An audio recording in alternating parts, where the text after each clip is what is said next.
Fondé sur toi, toute mon espérance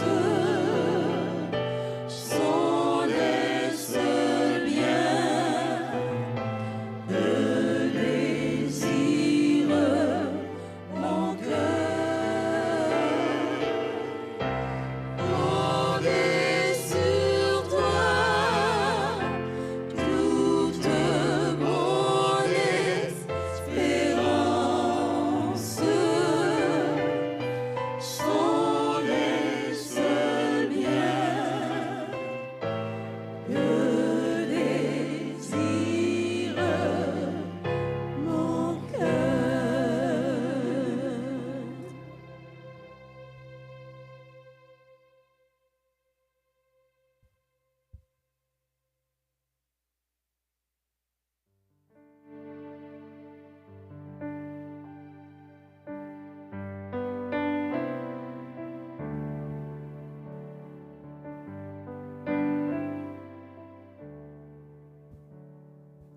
À toi le roi éternel, à toi le roi immortel, à toi le roi invisible, à toi Dieu le seul sage, à toi Dieu le seul sage.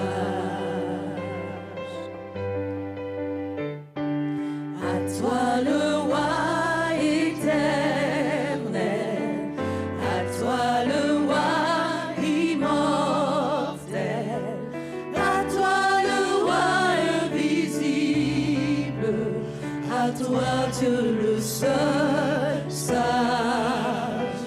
à toi Dieu le seul sage. Oh, à toi le roi, sois louange et honneur, louange et honneur et gloire. À toi le roi, sois louange et honneur et gloire. À jamais, amen. À toi le roi éternel, à toi le roi immortel, à toi le roi invisible, à toi Dieu le seul sage, à toi Dieu le seul sage. À toi le roi éternel, à toi le roi immortel, à toi le roi invisible, à toi Dieu le seul sage, à toi Dieu le seul sage. Oh, à toi le roi, sois louange et honneur, louange et honneur et gloire. À toi le roi, sois louange et honneur et gloire. À jamais, amen.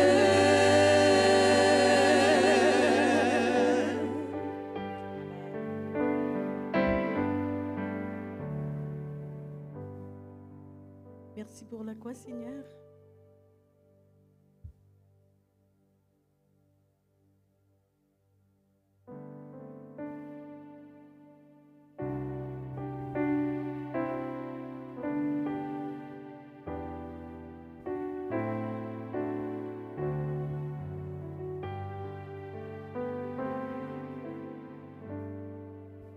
Merci pour la gloire, Seigneur.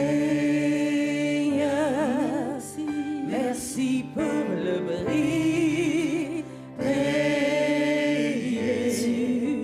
Tu as porté ma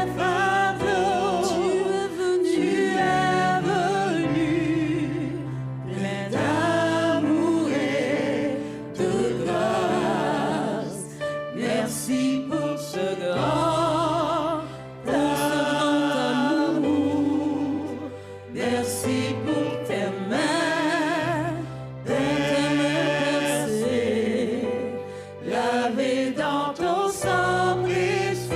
Je peux connaître ton amour et ton pardon. Digne l'agneau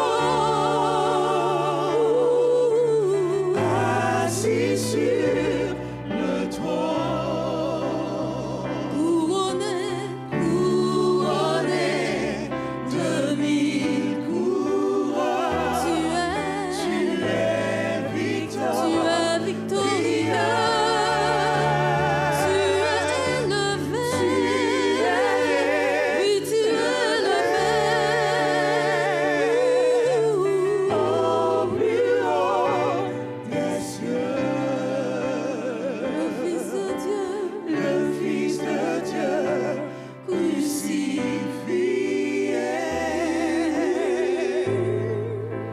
Digne l'agneau. Digne l'agneau.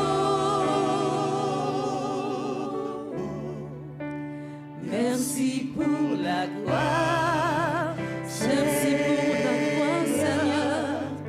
Merci pour le prix, payé.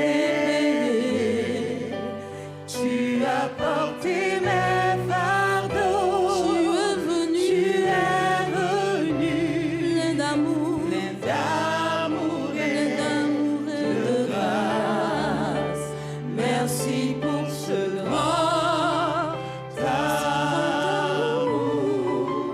Merci pour tes mains percées, lavées dans ton sang précieux. Je peux connaître ton amour et ton pardon. Digne l'agneau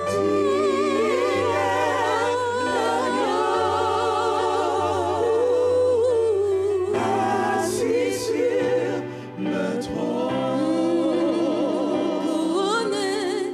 couronné de mille couronnes. Tu es victorieux.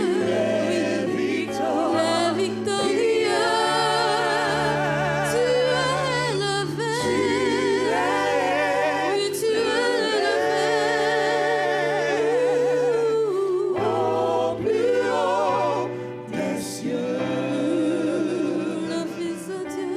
Le Fils de Dieu crucifié. Digne l'agneau.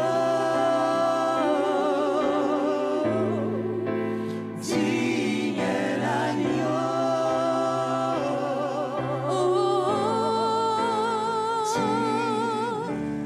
Digne l'agneau assis sur le trône, couronné de mille couronnes. Tu es victorieux. Tu es élevé.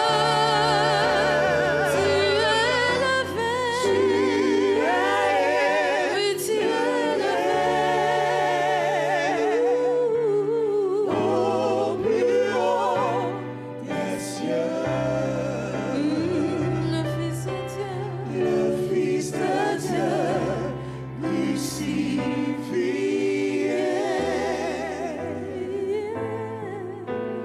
Digne l'agneau.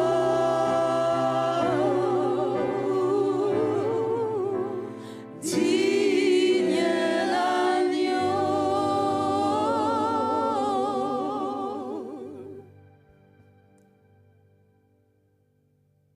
Maintenant, vous pouvez vous rasseoir et nous allons chanter une chanson pour l'offertoire. Alors, nous demandons au diacre de se préparer. Merci.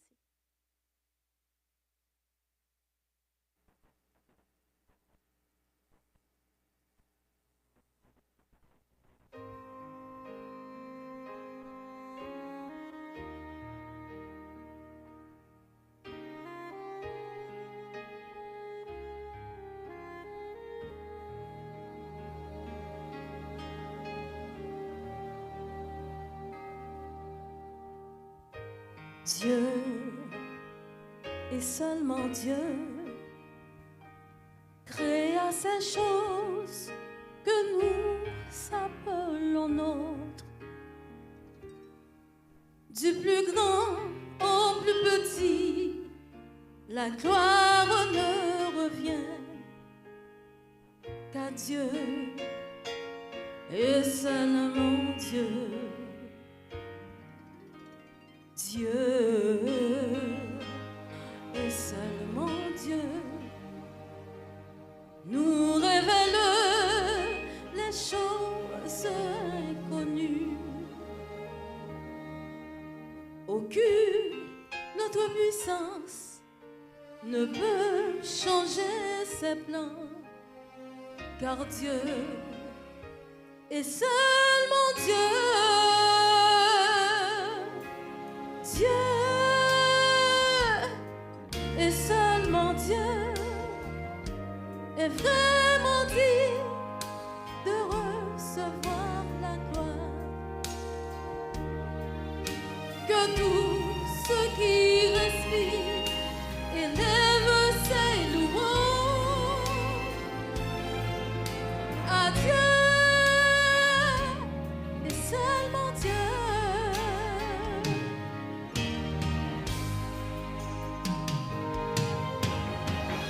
Dieu et seulement Dieu sera la joie de notre éternité. Il sera notre roi, nos vies seront remplies de Dieu et seulement Dieu.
Dieu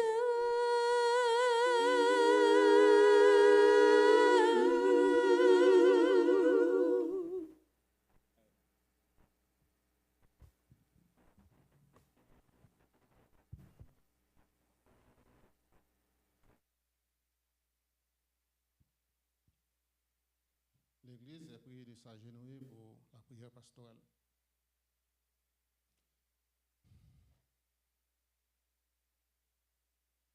Il y a une douce harmonie dans le sanctuaire.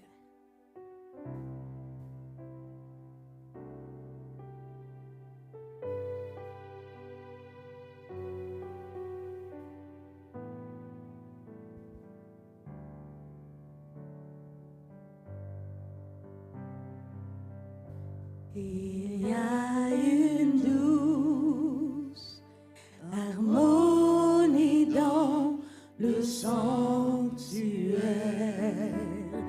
Il y a un calme dans cette atmosphère. Bien déposé, les fardeaux que tu portes dans le sanctuaire, car Dieu est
Notre Dieu, notre Père, nous savons que tu es toujours là, en tout temps. Merci pour ta capacité de Père céleste, un Père compatissant, miséricordieux, riche en bonté et en bénédiction, Seigneur. Tes enfants te louent et te bénissent en ce sabbat matin. Nous bénissons ton nom du fait que tu as fait beaucoup de choses pour nous. Nous étions pécheurs, misérables, mais tu as envoyé Jésus, ton Fils unique. Son sang a coulé pour nous sur le bois du calvaire. Et maintenant, nous avons la vie éternelle. Merci Seigneur Dieu pour tout ce que tu fais pour tes enfants. Bénis tous ceux qui sont rassemblés en cette présente minute à l'église de Saint-Hubert. Bénis tous ceux qui suivent en ligne aussi, Seigneur. Bénis tous tes enfants disséminés à travers le monde entier. Donne-nous la possibilité, pendant que le temps est calme, Seigneur, pendant que le temps est serein, Seigneur, donne-nous la possibilité de rester connectés à toi et d'attendre les mauvais jours, Seigneur. En ce sabbat, nous voudrions te remercier spécialement pour la présence du groupe Sérénité. Ce sont des jeunes, Seigneur, qui chantent ta gloire, qui te louent. Que ton Saint-Esprit puisse se saisir d'eux, Seigneur, et qu'il continue à prêcher ta parole, qu'il continue à chanter, puisque chanter, c'est prier 2 fois, Seigneur. Bénis le prédicateur du jour, que tu l'accompagnes, Seigneur. Que son message soit loin du Saint-Esprit et que toutes ces paroles ne viennent pas directement de lui, mais que ces paroles soient dictées par le Saint-Esprit, Seigneur. Bénis chaque membre de l'église de Saint-Hubert. Bénis-nous à cette église de devenir une église militante, une église missionnaire qui veut et qui partage ton nom, Seigneur. Que le Saint-Esprit nous accompagne, qu'il nous change, qu'il nous bénisse, Seigneur, et que nous puissions nous rapprocher plus près de toi, Seigneur.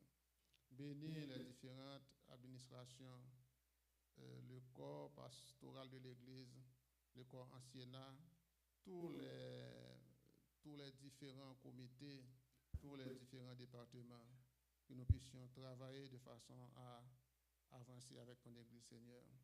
Que tu nous emploies comme des instruments de justice, Seigneur. Que tu sois avec nous et que nous puissions te représenter partout où nous passons, Seigneur. Accompagne ceux qui sont dans la joie, Seigneur. Accompagne ceux qui sont malades. Accompagne ceux qui cherchent du travail, Seigneur. Accompagne tous tes enfants à travers le monde entier, Seigneur. Donne-nous la paix, donne-nous la sérénité. Pardonne nos péchés, Seigneur. Pardonne nos iniquités. Nous te prions. Au nom de Jésus-Christ, lui qui vit et qui règne pour les siècles des siècles. Amen. Il est là, Dieu est là,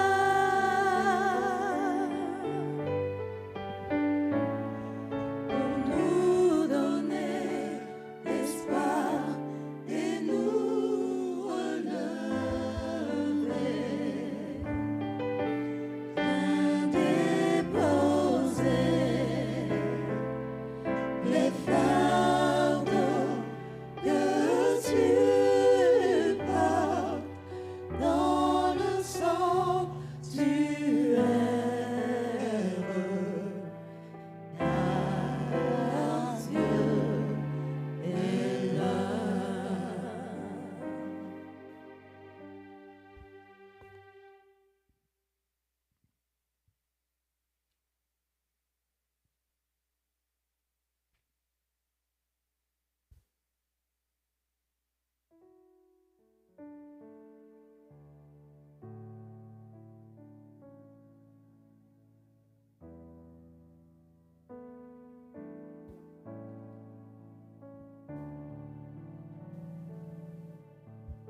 Nul enfant n'est trop petit pour la route étroite.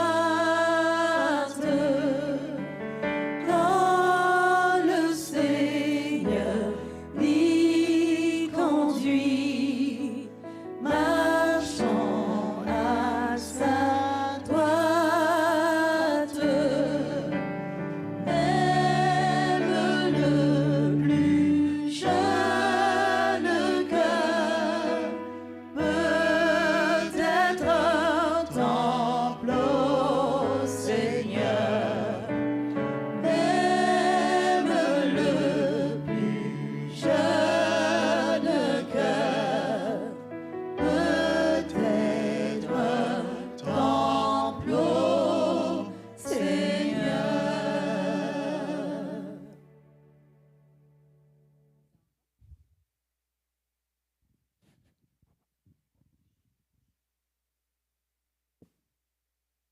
On en a encore d'autres enfants qui arrivent. On va attendre un peu.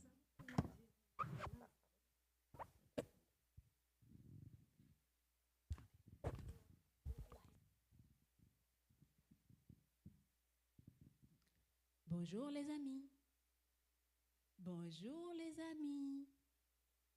Comment allez-vous?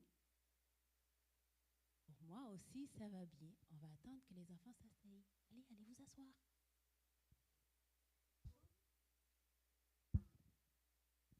Alors, aujourd'hui, nous allons faire une petite réflexion. Est-ce que les enfants peuvent réfléchir? Oui, moi je pense que oui, les enfants peuvent réfléchir. Et pour le faire, nous allons grandement ouvrir les oreilles et prêter une attention à l'histoire de ce matin.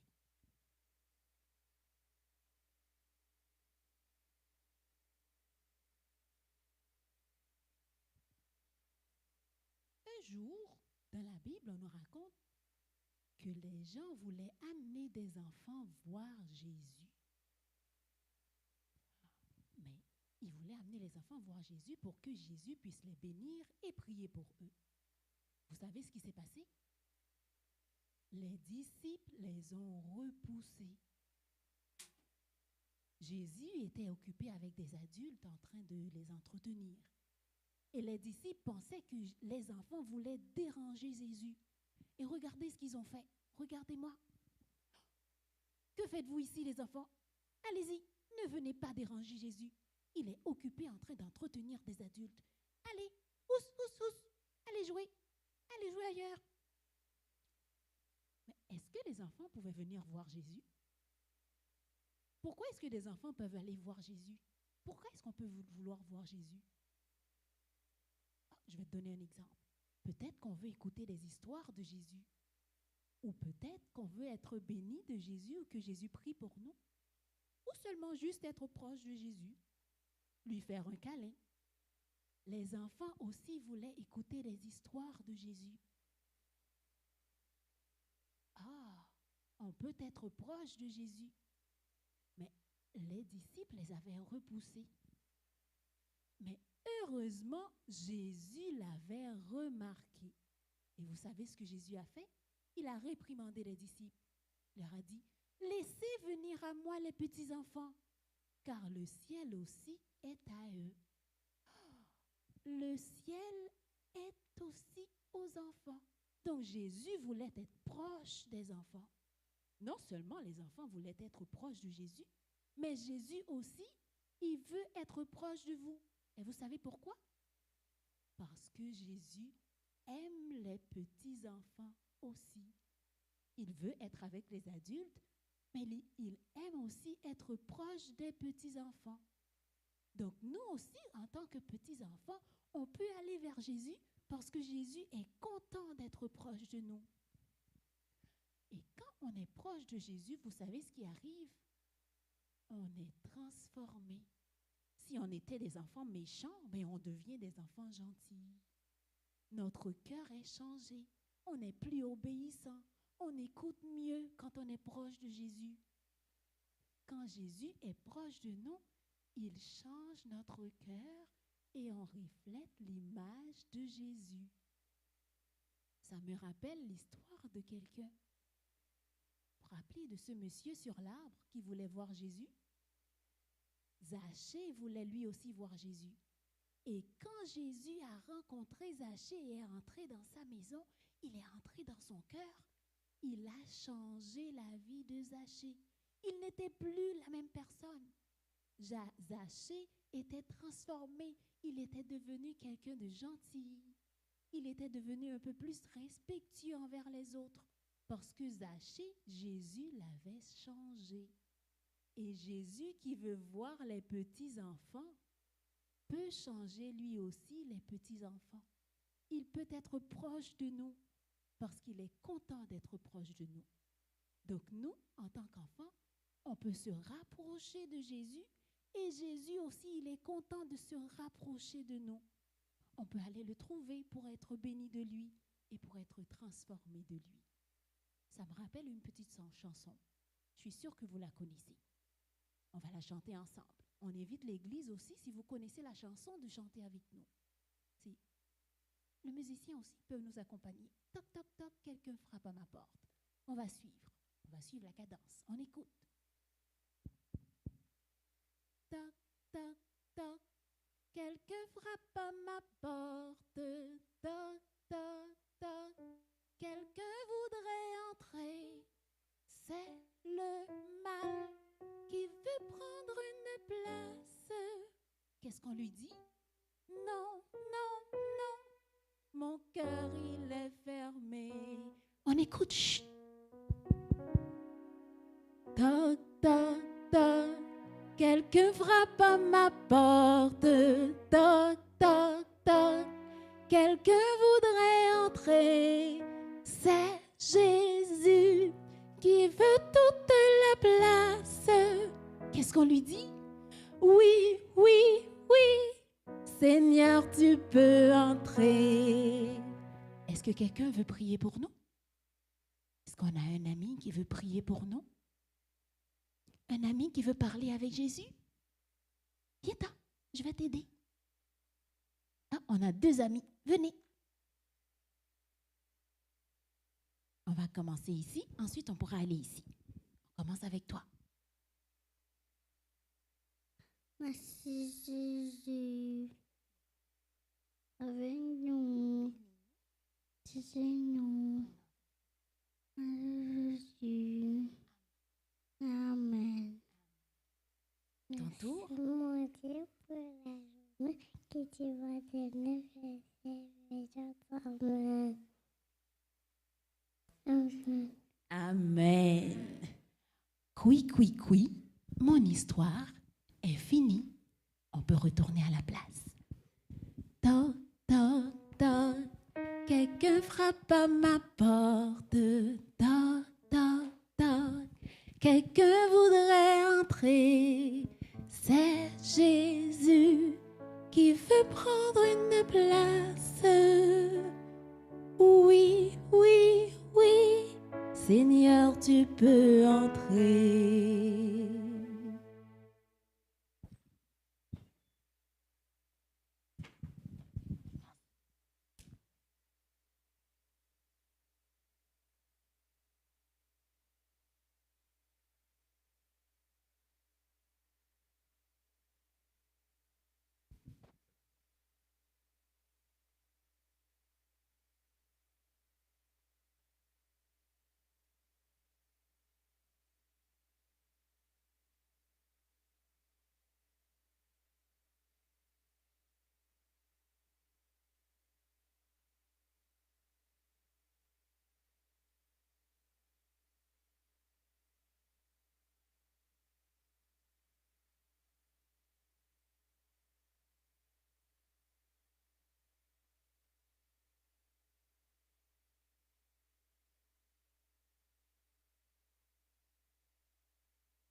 On va lire aujourd'hui dans Joël 2, versets 23 à 27.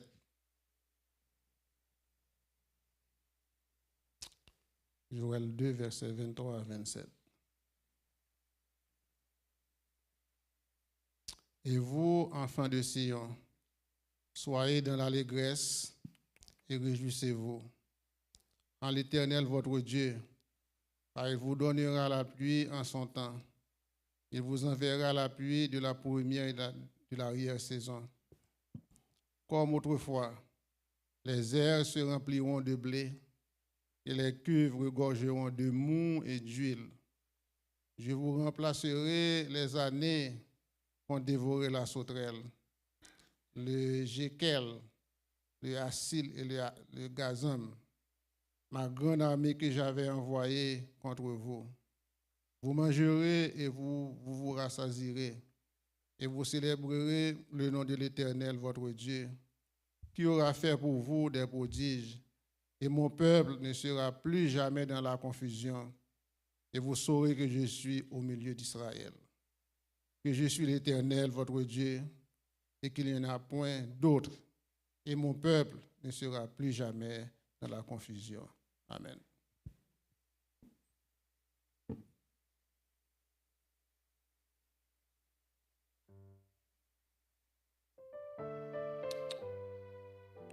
Ce matin,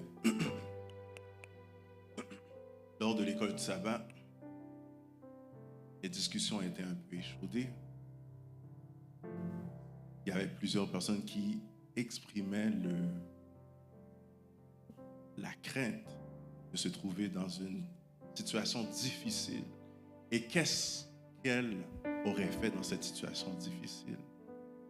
Voici que dans la Bible, il y avait plusieurs disciples qui marchaient avec Jésus. Alors on peut trouver ça dans Jean 6, verset environ 65-66.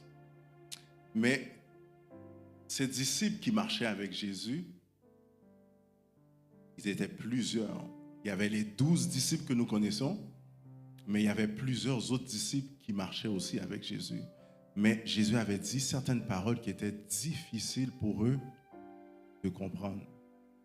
Et puis, qu'est-ce qu'ils ont décidé de faire? C'est de s'éloigner de Jésus. Jésus a dit aux 12 qui restaient, et vous? Où est-ce que vous allez? Est-ce que vous n'allez pas quitter comme les autres ont quitté? Mais Pierre a dit, où irions-nous, Seigneur? Parce que c'est toi qui as la parole de vie. Mais maintenant, ils se sont trouvés encore dans une autre difficulté. Parce qu'ils se sont trouvés sur une mer. Tout était paisible. Tout allait bien. Mais il y a un vent qui a fait en sorte que le bateau bascule de gauche à droite. Et qu'est-ce qu'ils ont fait? C'est qu'ils ont crié à Jésus. Jésus, qu'est-ce qu'il faisait Jésus dans cette situation-là? Qu'est-ce que faisait Jésus dans cette situation-là? Il dormait paisiblement. Alors, tout ça pour dire ceci. Si nous nous trouvons en Jésus, nous aussi, nous pouvons dormir paix, même dans les moments difficiles. Amen. Maintenant, c'est qu'il faut toujours être comme ces disciples. Les 12 disciples avaient... Alors, je fais une prédication, ce n'est pas la prédication, là, mais c'est pour annoncer le chant que nous allons chanter présentement. Alors, comme je dis, ce qu'il faut, en tant que chrétien, on a toujours une théorie. Tout ce qui est théorique, nous connaissons. Ah, il faut obéir au commandement, il faut faire ci, il faut bien manger, il faut aller ici, il faut aller à l'église à telle heure, il faut finir à 12h30. On connaît tout ça en théorie. Mais en pratique, lorsque les difficultés arrivent, est-ce que nous allons toujours suivre les théories que nous avons? Alors, le chant, c'est « Maître, entends-tu la tempête? » Amen.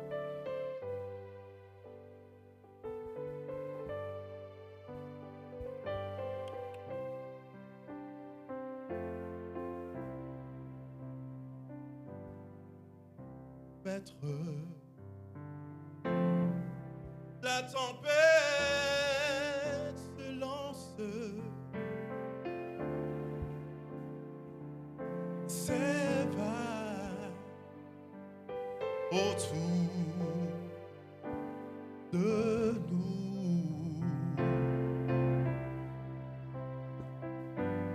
Le ciel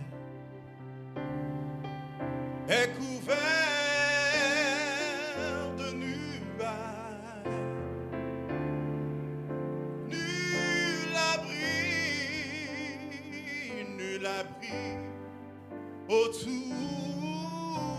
de nous. N'éprouves-tu pas de crainte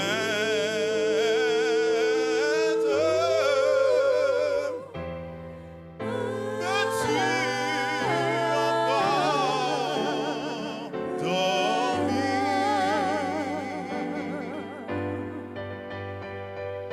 quand les vagues furieuses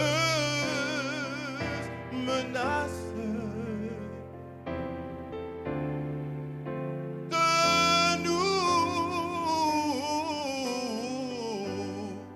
de nous faire périr.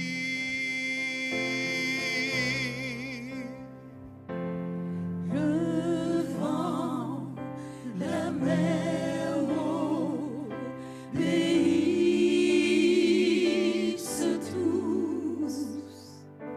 Sois tranquille, sois tranquille, sois tranquille, sois tranquille, que ce soit la fureur de la mer ou bien des noms des hommes méchants, rien n'en fera la barque où se tient le maître des cieux, terre et océan, tout obéit à ta volonté. Sois tranquille, sois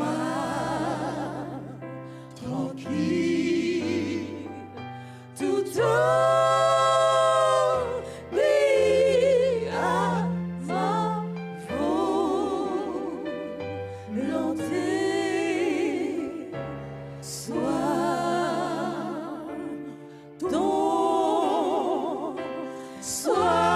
donc tranquille, sois tranquille, sois tranquille, sois donc tranquille, sois tranquille, sois tranquille, sois donc tranquille, sois tranquille, sois tranquille, sois donc tranquille.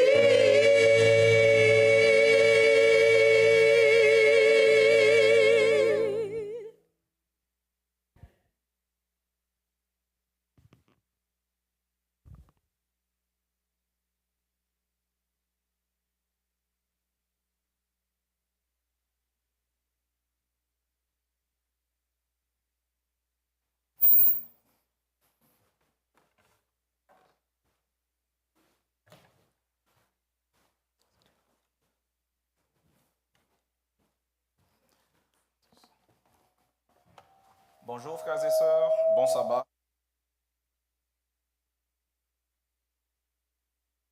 Tout le monde, bonjour.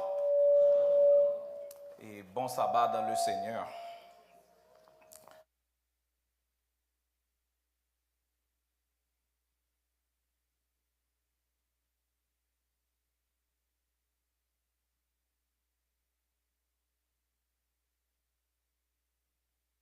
Certain qu'il nous parle à travers sa parole et que nous recevrons de lui toujours d'abondantes et de riches bénédictions. Vous le croyez? J'aimerais vous entendre dire Amen. Amen. Il semble que le groupe vous a emmené vers le ciel et vous êtes resté en haut et vous me laissez seul ici. Descendez. Ayez encore les pieds sur terre et dites Amen. J'aimerais vous entendre. Amen. OK, ça va mieux. Là, vous êtes sur terre maintenant. Et frères et sœurs, vous avez vu le titre de notre entretien pour ce matin? Espérer encore. J'ose parler d'espoir en ces temps. Pensez-vous que c'est osé? Je vois quelques têtes qui me font comme ça. J'ose parler d'espoir en ces temps. Bien-aimés dans le Seigneur, j'ai une question à 2 volets pour introduire le sermon. Et notre bien-aimé frère qui chantait tantôt, il nous a dit qu'il ne voulait pas prêcher, mais il m'a introduit, il a lu dans mon texte peut-être, parce qu'il a mentionné quelque chose que je m'en vais vous dire bientôt. Écoutez-nous, frères et sœurs, je veux vous poser une question pour introduire et pour vous mettre dans l'ambiance. Peut-on, je vais vous parler d'espoir, peut-on ou doit-on encore espérer? Je reprends ma question. Je sais que vous m'avez entendu, je le sais. Peut-on ou doit-on encore espérer en un avenir meilleur à la lumière de la Bible? Je vous entends maintenant. Amen. Prions. Seigneur, une fois de plus, nous te remercions pour ta présence au milieu de nous. Et nous te supplions de nous donner ton Saint-Esprit afin que ta parole puisse changer nos cœurs, puisse transformer nos vies. Et que, Seigneur, nous puissions espérer encore en Jésus-Christ. Que nous puissions encore espérer dans l'éternité bienheureuse qu'il nous prépare. Parle encore à notre cœur et bénis chaque adorateur ici présent. Au nom de Jésus, nous t'en prions. Amen. Frères et sœurs, à la question, je viens de vous poser une question et la réponse semble être évidente. Et il peut facilement sortir de notre bouche ou passer par notre tête une réponse facile. Et puisque nous sommes à l'église, je vous dis que peut-on encore espérer à la lumière de la Bible en un avenir meilleur? La réponse facile, c'est oui. Puisque nous sommes à l'église, la réponse, nous sommes dans une communauté chrétienne, la réponse logique aussi, c'est oui. Et je vous ai vu, j'ai vu les réactions en posant ma question. Peut-on encore espérer? Je vous ai vu. Oui. Frères et sœurs bien-aimés, chers amis, il n'est pas un secret que nous vivons dans un monde incertain. Est-ce que jusque-là, ça va? L'avenir est incertain. L'incertitude provoque la peur chez nous.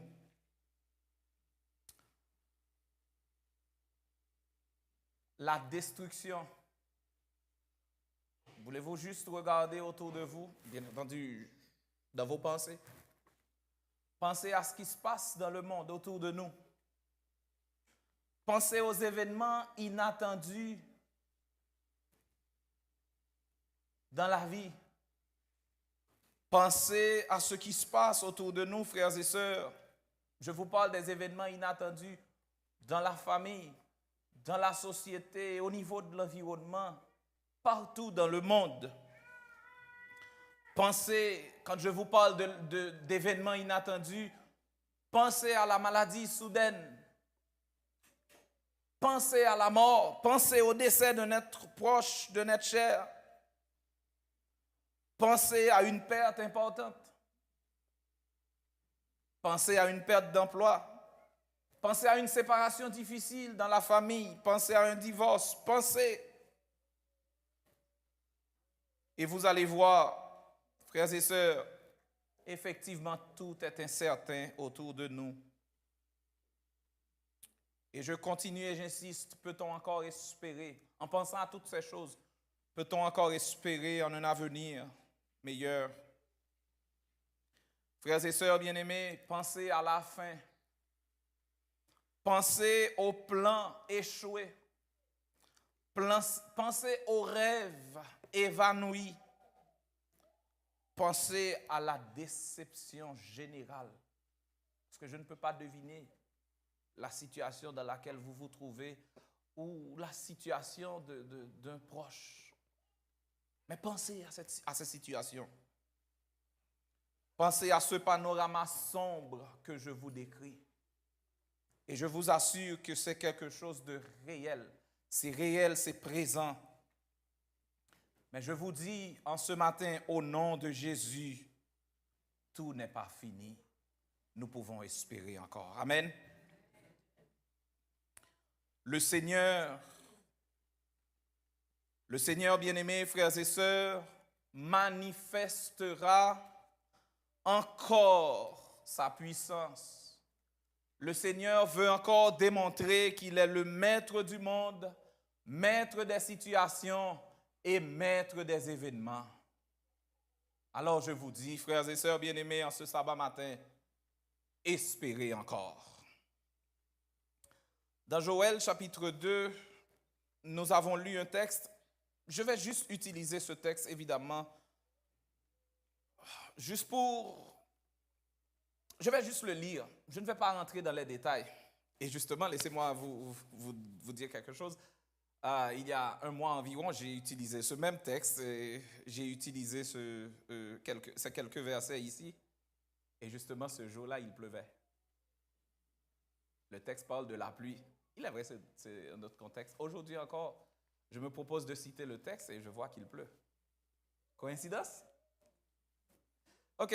Je vous disais que je vais juste lire le texte pour trouver ce message d'espoir et pour vous rappeler, c'est ça le mot que je cherchais, pour vous rappeler les promesses de Dieu. Vous savez c'est quoi une promesse?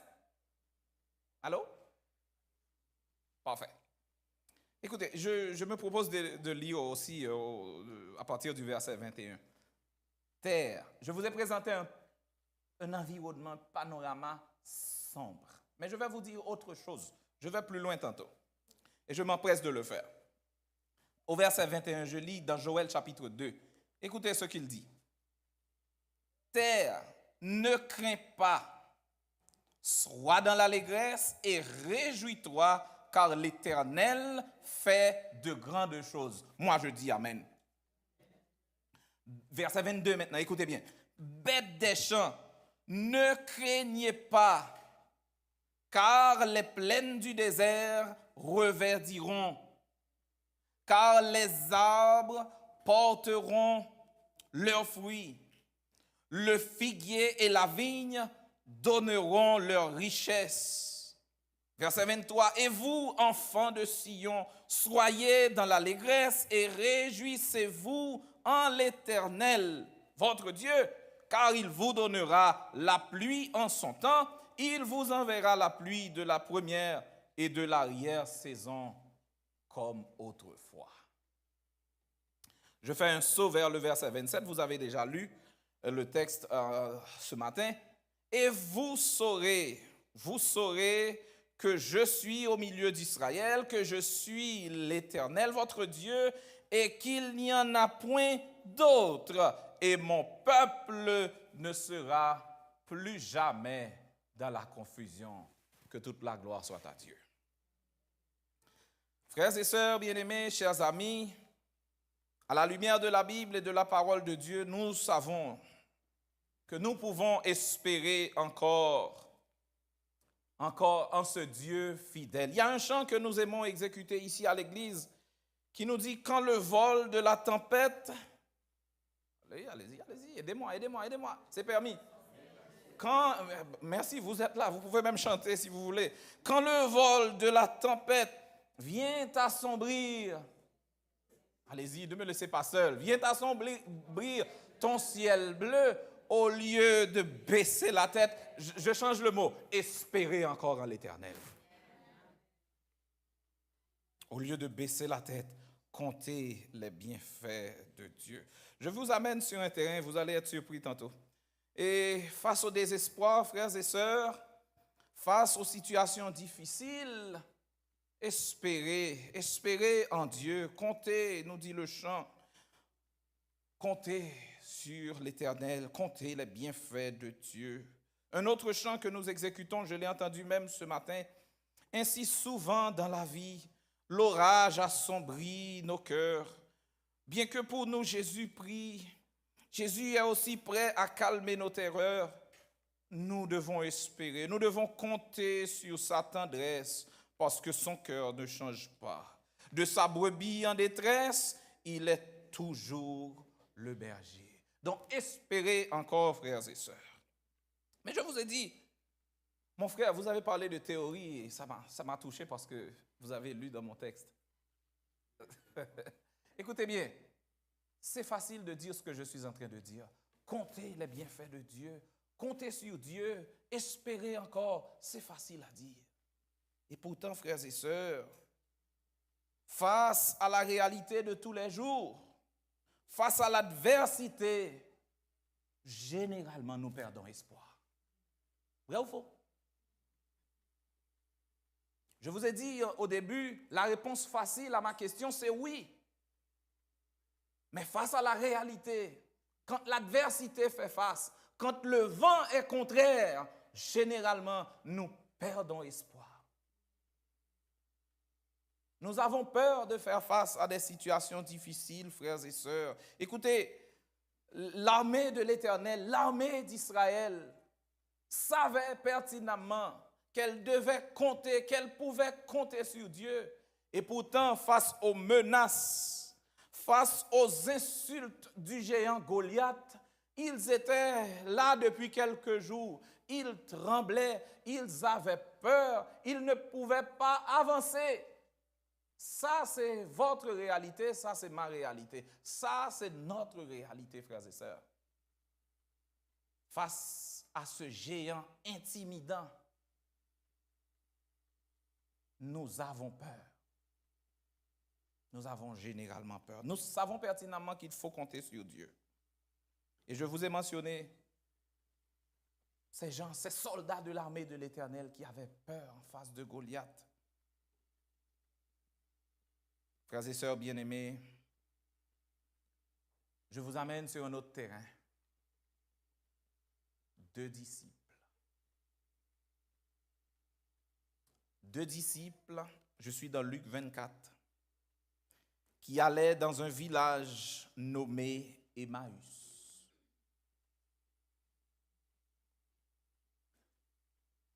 Ce village nommé Emmaüs était éloigné de Jérusalem de 60 stades environ. Et ils s'entretenaient de tout ce qui s'était passé. Pendant qu'ils parlaient, pendant qu'ils discutaient, Jésus s'approcha et fit route avec eux. Je viens de lire pour vous au verset 13, 14 et 15 de Luc chapitre 24. Vous pouvez ouvrir la Bible. On va lire quelques versets justement dans ce chapitre en ce matin. Écoutez, nous venons de lire que ces disciples discutaient en chemin de ce qui s'était passé. Je sais que vous le savez, mais je ne peux m'empêcher de vous poser la question. Qu'est-ce qui s'était passé? Ça va me permettre de voir que ça va vous réveiller un petit peu. Allez-y. Qu'est-ce qui s'était passé? Oh. Jésus venait d'être crucifié. Écoutez, je vous parle d'espoir. Ses disciples avaient perdu espoir. Oh, pasteur, des disciples qui perdent espoir? Oui. Ils discutaient et comme je vous ai dit, je vais vous amener sur un terrain pour vous porter à réfléchir. Ils s'entretenaient de tout ce qui s'était passé. De la déception, de la honte, du désespoir, de tout ce que vous pouvez imaginer. Ils discutaient de tout cela. Et Jésus s'approcha et fit route avec eux. C'est ce qui m'intéresse. En fait, la situation au complet m'intéresse, mais je veux que quelque chose puisse attirer votre attention ce matin. Frères et sœurs, Jésus sait quand nous marchons seuls sur la route. Vrai ou faux? Jésus le sait. Vous êtes venus ici en ce matin, vous marchez peut-être seul sur une route que personne ne peut même deviner, ne peut même imaginer. Jésus sait que vous marchez seul sur cette route. Vous marchez seul sur une route en ce matin. Vous êtes venus avec, j'ai mentionné des situations au départ, des rêves évanouis. Ces disciples avaient vu leurs rêves s'évanouir.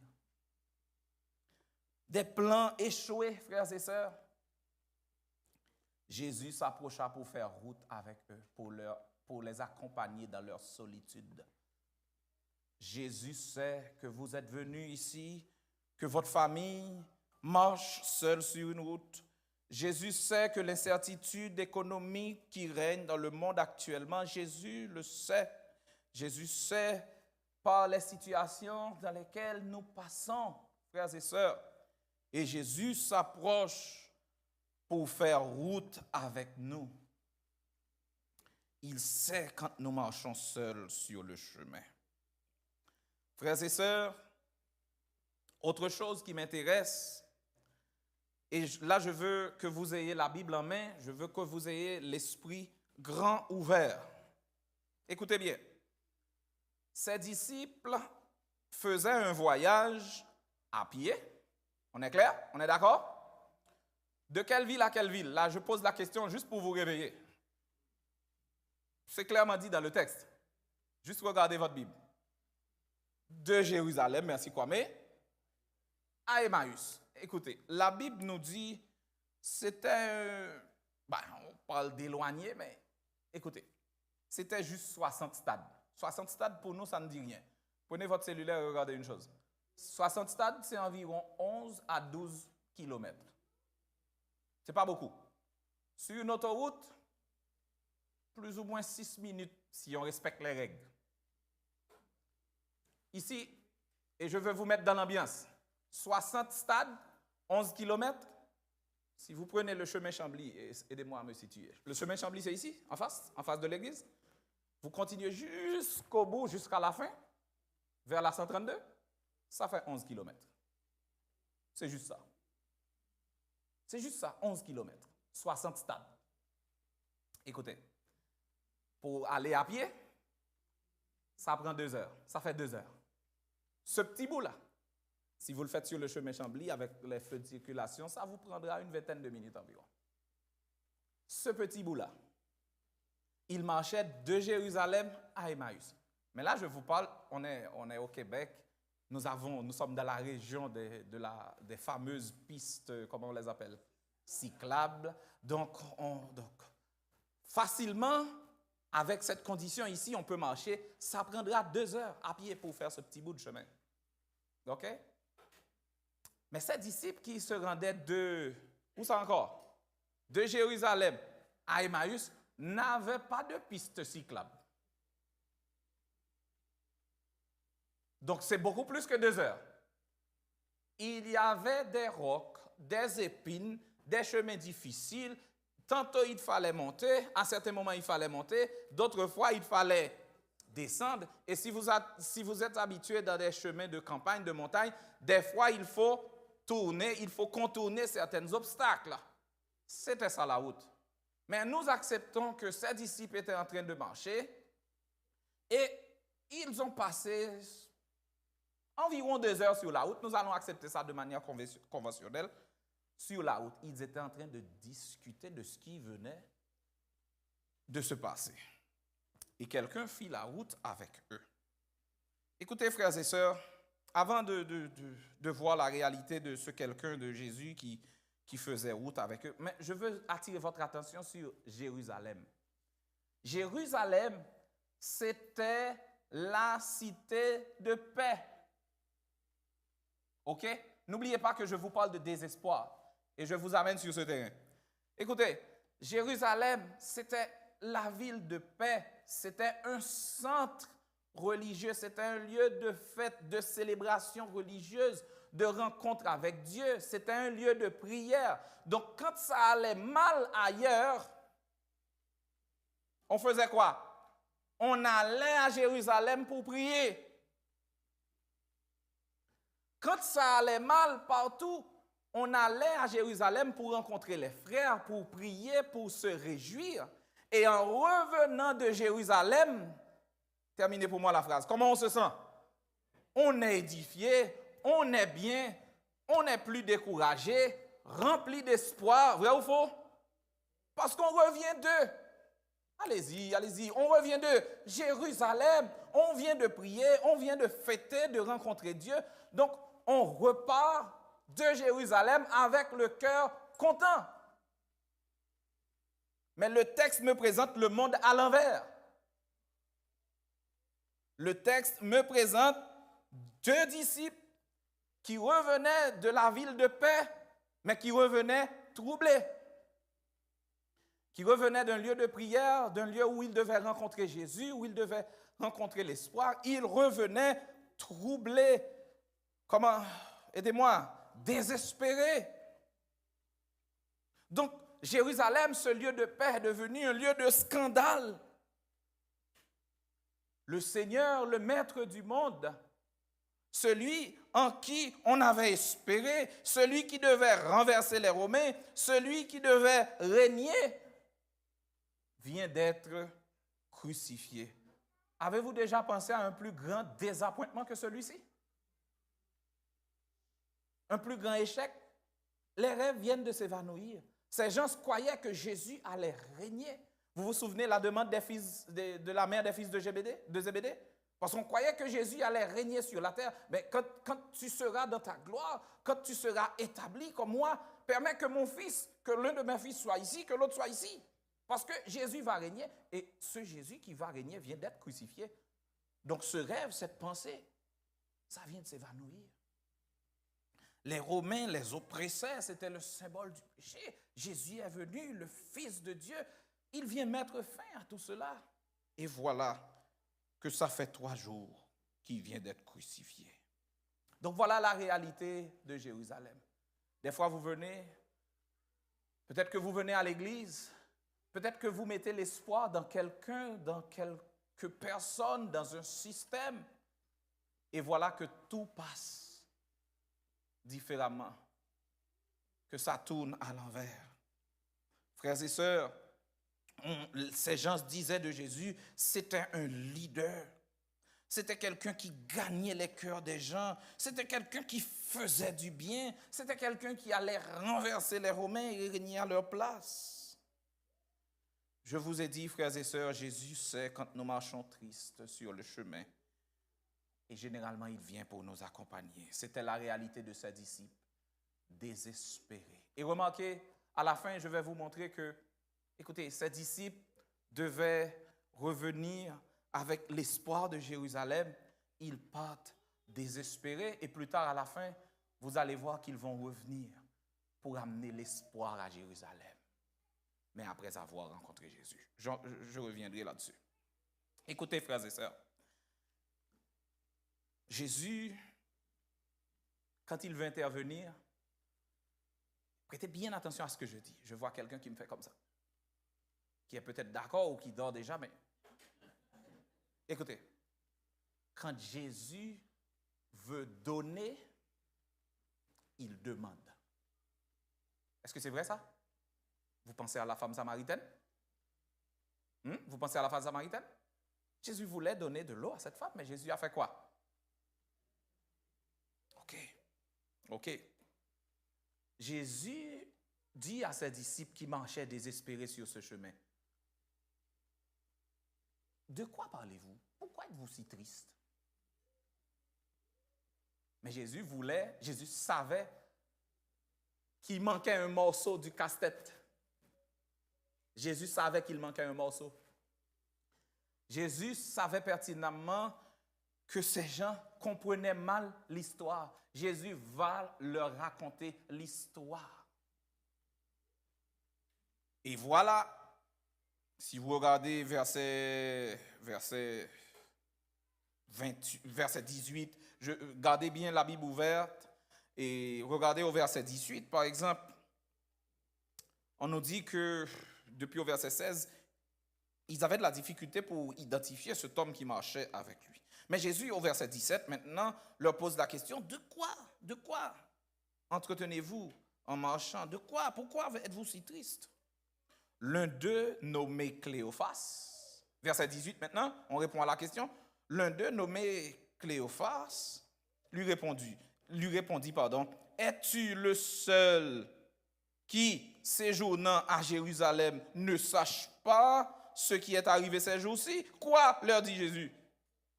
Ils répondirent. Là, Jésus pose la question, Jésus demande l'information, ils vont raconter l'histoire de la mauvaise manière et Jésus va leur raconter l'histoire. Écoutez, vous savez, je n'ai pas l'intention de vous raconter moi-même l'histoire, je veux qu'on tire l'essentiel pour notre âme en ce matin. Ils répondirent, ce qui est arrivé au sujet de Jésus de Nazareth, qui était qui? Mais oui, allez-y, qui était qui? Un prophète puissant en œuvre, en parole devant Dieu et devant le peuple, et comment les principaux sacrificateurs, nos magistrats, l'ont livré pour le faire condamner. Ils l'ont même crucifié. Et voilà le détail au verset 21. Nous espérions que ce serait lui qui délivrait Israël. Mais avec tout cela, voici le 3e jour que ces choses sont passées. Il est vrai, ça c'est, selon eux, c'est la rumeur. Il est vrai, verset 22, il est vrai que quelques femmes d'entre nous ont fort étonnés, s'étant rendues de grand matin au sépulcre, n'ayant pas vu son corps. Elles sont venues dire que les anges leur sont apparus, tout ça. Mais c'est une façon de dire à Jésus, mais malgré tout, on a encore des doutes. On a encore des doutes. Il est vrai que des femmes nous ont annoncé la nouvelle. Quelques-uns, verset 24 maintenant, quelques-uns de ceux qui étaient avec nous sont allés au sépulcre. Ils ont trouvé les choses comme les femmes l'avaient dit. Mais lui, ils ne l'ont point vu. Alors, là, Jésus va donner la bonne version de l'histoire. C'est ça? Jésus leur dit, ô hommes sans intelligence, et dont le cœur est lent à croire à tout ce qu'ont dit les prophètes, etc. Alors, vous allez voir au verset 27, Jésus va raconter l'histoire de la bonne manière. On nous dit au verset 27, et commençant par Moïse et par tous les prophètes, il expliqua toutes les Écritures. Et là, je m'en vais sur un autre terrain. Donc, je vous ai dit que Jésus raconte, ça c'est la bonne manière de raconter l'histoire. Jésus raconte l'histoire, contrairement aux disciples qui la racontaient, si je peux m'exprimer ainsi, de la mauvaise manière ou d'une autre manière. Maintenant, après avoir entendu, c'est là, je veux vous amener sur ce terrain maintenant. Après avoir entendu, je vous ai dit que la route, je veux faire un résumé. La route, c'était de Jérusalem à Emmaüs, c'était encore 60 stades, 11 km, combien de temps environ? Environ 2 heures. Donc, on est au Québec, je vais utiliser une expression, ils ont jasé pendant combien de temps? Pendant 2 heures environ sur la route. Donc, ils ont discuté, ils ont causé, ils ont entendu la voix de Jésus pendant combien de temps? Pendant 2 heures. OK? Donc, après ce temps de conversation, ils ont eu le désir de rester en sa présence. Vous allez voir plus tard dans l'histoire, comme vous connaissez l'histoire, à un certain moment, ils ont dit, notre cœur, il y a quelque chose qui brûlait au-dedans de nous. Ça, c'est la réalité de quelqu'un qui est en présence de Jésus, qui entend la voix de Jésus. Il y a quelque chose qui brûle à l'intérieur. Donc, on ne peut plus rencontrer Jésus et continuer dans le désespoir. Est-ce qu'on me comprend maintenant? Donc, quand ce panorama mondial, tout ce que je vous ai décrit, vient assombrir notre ciel bleu, Nous devons aller au pied de Jésus, rencontrer Jésus, écouter sa parole, écouter sa voix, et nous allons retrouver l'espoir. Voilà. Il y avait le désir de rester en sa présence. Vous allez voir au verset 28, verset 29, que lorsqu'ils furent arrivés, lorsqu'ils furent près du village, donc en marchant sur la route, en faisant cette route, dans cette belle conversation, ils n'ont pas vu passer l'heure. Pensez-vous? Ils n'ont pas vu passer l'heure. Parce qu'ils avaient une si bonne conversation avec Jésus sur la route. Verset 28. Lorsqu'ils furent arrivés près du village où ils allèrent, il parut, tantôt c'était ILS, maintenant c'est Jésus. Il parut, êtes-vous là? Il parut, merci, il parut vouloir aller plus loin. Donc en d'autres termes, Jésus fait semblant. C'est ça? Jésus fait semblant. Écoutez ce qu'ils ont dit. Verset 29. Mais je ne suis pas sûr que vous êtes avec moi. Ils le pressèrent en disant, reste avec nous. Et suivez l'argument. Suivez bien l'argument. Reste avec nous. C'est quoi l'argument? Car le soir approche. Le soir approche et quoi? Le jour est sur son déclin. Restez là. Pensez-vous, à la lumière de ce que je vous ai expliqué, c'était vraiment ça l'argument? Non, reste avec nous. Nous voulons encore écouter cette belle parole. Le frère l'a dit ce matin, cette parole qui donne la vie, cette parole de la vie éternelle. Nous voulons encore écouter cette parole. Ce n'est pas parce que c'est le soir. C'est parce que nous voulons encore rester en ta présence. Ça, c'est le désir de quelqu'un qui a vraiment été en la présence de Jésus. Il ne veut pas s'éloigner de la présence de Jésus. Frères et sœurs, et Jésus ne se fait pas supplier, prier. Et qu'est-ce qu'il fait? Il entra pour rester avec eux. Autre caractéristique, autre chose. Frères et sœurs, quand nous invitons Jésus dans notre maison, il entre et il prend le contrôle de la maison. Donc, quand c'est le désespoir, quand tout semble aller mal, invitez Jésus dans votre maison. Il entrera, il prendra le contrôle. Il nous dit dans l'Apocalypse, voici, je me tiens à la porte et je fais quoi? Et je frappe. Si quelqu'un entend ma voix et ouvre la porte, qu'est-ce que je ferai de plus? J'entrerai chez lui, je souperai avec lui. En général, quand vous invitez quelqu'un à votre maison, mais ce n'est pas cette personne qui vous donne à manger. Vous servez cette personne. Mais quand vous invitez Jésus, vous voyez que c'est l'inverse. Il prend le contrôle de la maison, il bénit la maison. C'est ce que Jésus a fait en entrant dans la maison de ses disciples pendant qu'ils étaient à table. Donc Jésus entre, verset 29. Ne perdez pas le texte de vue, s'il vous plaît. Jésus entre dans la maison et pendant qu'ils étaient à table, il prit le pain. Mais c'était sa maison. Mais c'est ça. Quand Jésus entre, il prend le contrôle de ce qui se passe. Il prit le pain et après avoir rendu grâce, il le rompit et le leur donna. Frères et sœurs, je vous ai parlé du désir de rester en la présence de Jésus. Je vous ai parlé de sa réponse immédiate. Mais maintenant, après la rencontre, quand Jésus eut entré dans la maison, bénit le pain, leurs yeux s'ouvrirent, ils ont compris maintenant que c'était Jésus. Là, ils ont compris que c'était Jésus. Et en ce moment même, Jésus a disparu.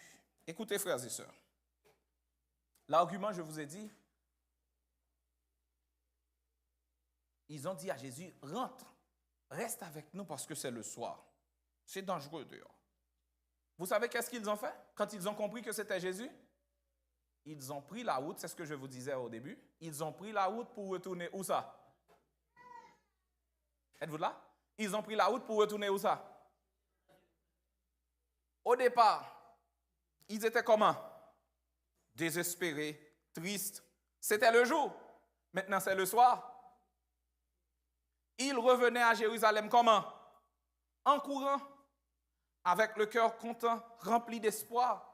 Au lieu d'aller chercher secours à Jérusalem, c'est ce que nous voyons dans les psaumes, on s'en va vers Jérusalem, parce que Jérusalem est un lieu sûr, un lieu de prière. Là maintenant, on revient à Jérusalem pour porter l'espoir, pour porter la bonne nouvelle. Jésus est ressuscité. Nous l'avons vu. Ces gars, ces disciples pouvaient espérer encore. Ils ont retrouvé l'espoir. Ils ont retrouvé l'espoir quand ils ont rencontré Jésus définitivement. Frères et sœurs, quand vous faites face aux difficultés de la vie, acceptez donc d'ouvrir la porte à Jésus. Invitez Jésus. Rencontrez Jésus. Je ne sais pas quel mot, quel adjectif, quel verbe utiliser. Mais trouvez Jésus, frères et sœurs, et l'espoir sera rétabli. Bien-aimé, Christ est ressuscité, c'est ça le puissant message. Et c'est ce qui donne l'espoir au monde. On va nous promettre ou proposer espoir, mais seul en Jésus, nous pouvons espérer, frères et sœurs. Et cette résurrection, la résurrection de Jésus, était l'espoir, effectivement, en un avenir meilleur. Parce que selon ce que la Bible nous dit, ce Jésus qui est ressuscité est monté aux cieux et il prépare une place. Je parle de quelque chose d'autre, non? Merci. Il prépare une place pour moi, merci ma soeur. Et il reviendra pour me prendre. Ça, c'est l'espoir, non? Et avec lui, nous serons heureux pour le temps et pour l'éternité. Là, il n'y aura plus ni cri. Allez-y, ni douleur, ni deuil. Car les premières choses auront disparu. Frères et sœurs, espérez encore. Jésus est ressuscité. Il reviendra bientôt. Nous aurons un monde et un avenir meilleur.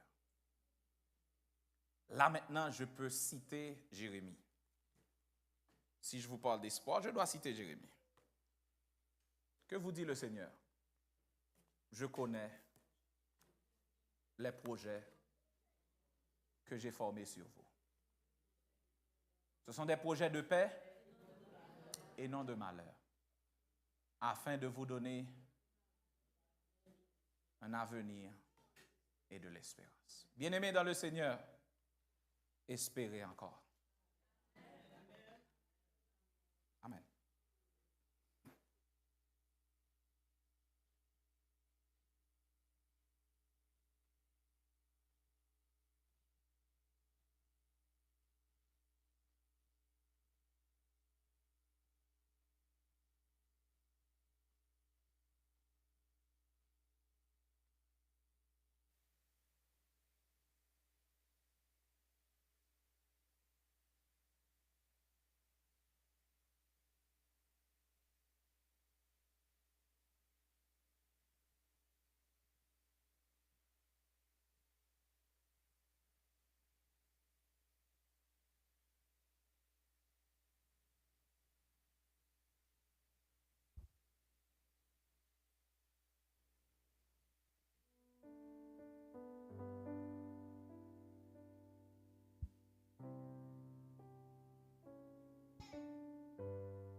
Christ est ressuscité, quand des chants joyeux,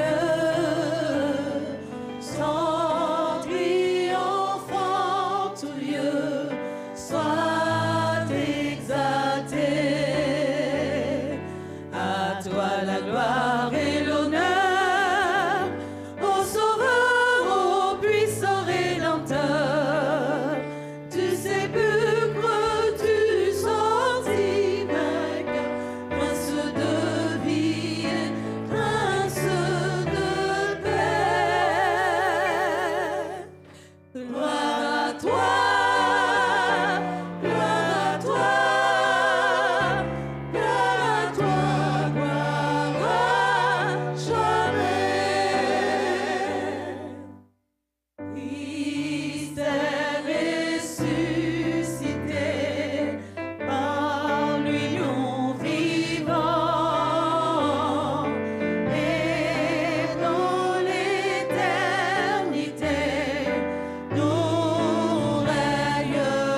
Prions. Seigneur notre Père et notre Dieu, nous te remercions pour ta présence au milieu de nous en ce matin. Nous te remercions pour ta parole et nous te remercions pour le salut, pour la vie en Jésus-Christ. Merci, merci, parce que tu nous as permis d'espérer encore. Merci parce que tu nous promets de faire toutes choses nouvelles. Seigneur, continue de nous accompagner. Reste avec nous et garde-nous surtout en ta paix et en ta grâce au nom de Jésus. Amen.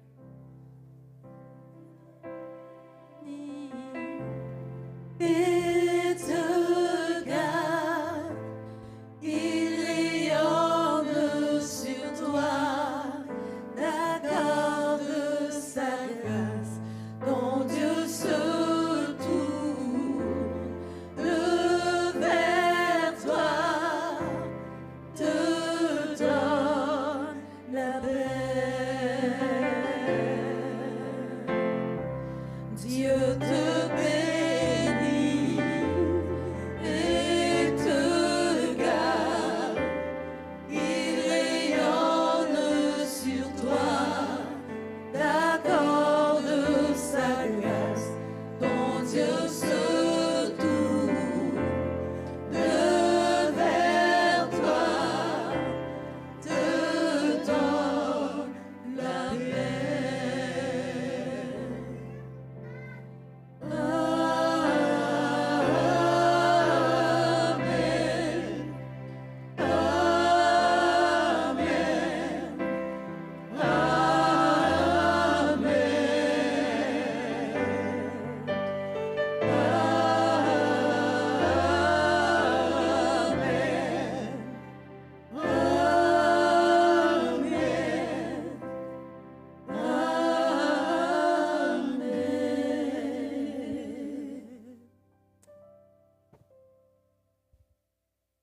Merci.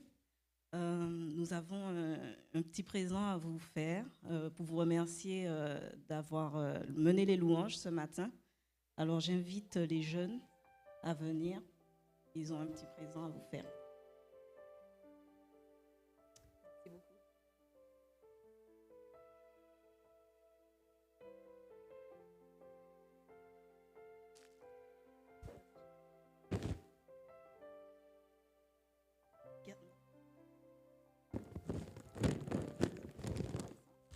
Merci beaucoup. Merci beaucoup.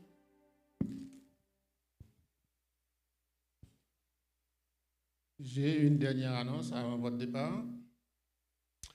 Il y a beaucoup de stocks que le sac a reçu. Si vous voulez avoir du lait, du yogourt, vous pouvez passer en bas parce qu'il y a beaucoup de stocks, il faut tout emporter.